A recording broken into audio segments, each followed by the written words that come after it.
प्रथमतः जय शिवराय, जय भीम. माझं गाव टाकरवन, तालुका जिल्हा जालना. खूप सुंदर आहे माझं गाव टाकरवन.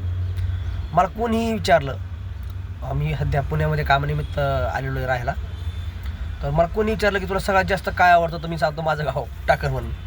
म्हणजे मला सगळंच, माझं सर्वस्वच टाकरवन आहे. तिथल्या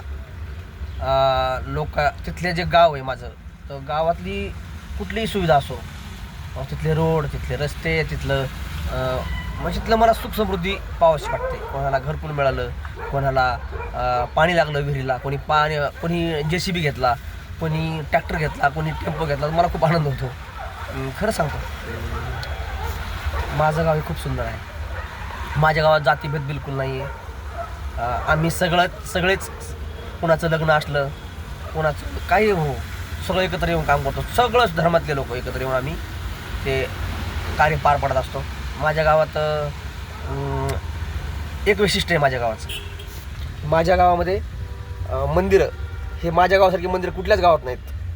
माझ्या गावात आई तुळजाभवानीचं मंदिर, मला वाटतं त्याच्या बाजूला हनुमानाचं मंदिर आहे, त्याच्या बाजूला मधी गणपती, आम्ही एक गावी गणपती बसवतो त्याचं मंदिर आहे. त्याच्या पलीकडं मला वाटतं दत्तात्रयाचं मंदिर आहे. समोर वडाचं झाड आहे. त्याच्या पलीकडं आमचे काही गावातील समाजाचे घर आहेत. खूपच सुंदर गाव आहे माझं.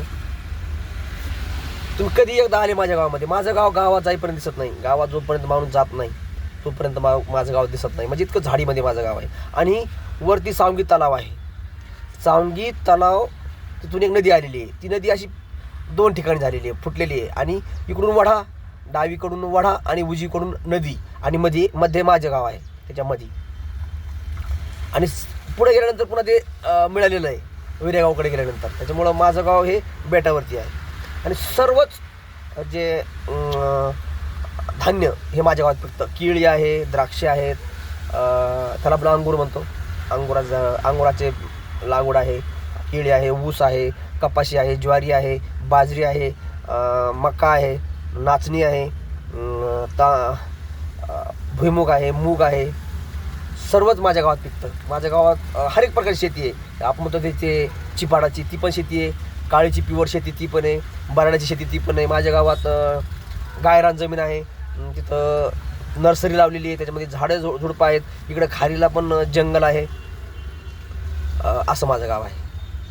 माझ्या गावाच्या या बाजूला गव्हाण, त्या बाजूला नेर, एका बाजूला साळेगाव आणि खालच्या बाजूला हिवरडी पोखरी आहे. तुम्ही कधी बी पाहिलं आहे माझ्या गावामध्ये. माझ्या गावामध्ये पाहुणा आलेला हा 2 दिवस जर राहिला तर तो 5 दिवस जात नाही. फक्त त्यानं 2 दिवस राहायचं, तो 5-7 दिवस त्याला जाऊच वाटत नाही. तो इतका मिळून मिसळून घेतात आमच्या गावातले लोक की विचारायला नको. आणि आम्ही माझे मित्र आणि वर्गमित्र, माझे मित्र, जर आम्ही दिवाळीला किंवा आंबेडकर जयंतीला किंवा कुठल्याही सणाला किंवा सदानंद महाराजांच्या यात्रेनिमित्त जर गावाकडे गेलो तर आमच्या गावात सदानंद महाराजाची पालखी निघते. त्या पालखीला आमच्या गावातील लोक, सर्व धर्माचे लोक आवर्जून उपस्थित असतात. कोणी झेंडे, कोणी पालख्या, कोणी ते असं हे करतात, बोली केलेली असते की बाबा मी हे देईल देवाला, ते देईल देवाला. काय कसलाही भाव नसतो की बाबा मला हे भेटावं ते भेटावं. फक्त देवा करतात, झडतात सगळ्याच समाजातील लोक. जानेवारी महिन्याच्या शेवटच्या तारखेला असते माझी गावची जत्रा, सदानंद महाराजाची कल्याणची जत्रा असते ती. त्या जत्रेला आम्ही एकत्र येतात. तर तुम्ही त्याच्याजवळच काकडे आहे, काकडा गावाचं नाव आहे, तिथं संभूसावर गाव आहे, नेरला वटेश्वराचं मंदिर आहे, आणि वरती सावंगीला तलाव आहे. इकडे रामेश्वरचं मंदिर आहे, खाली एक 5-6 किलोमीटर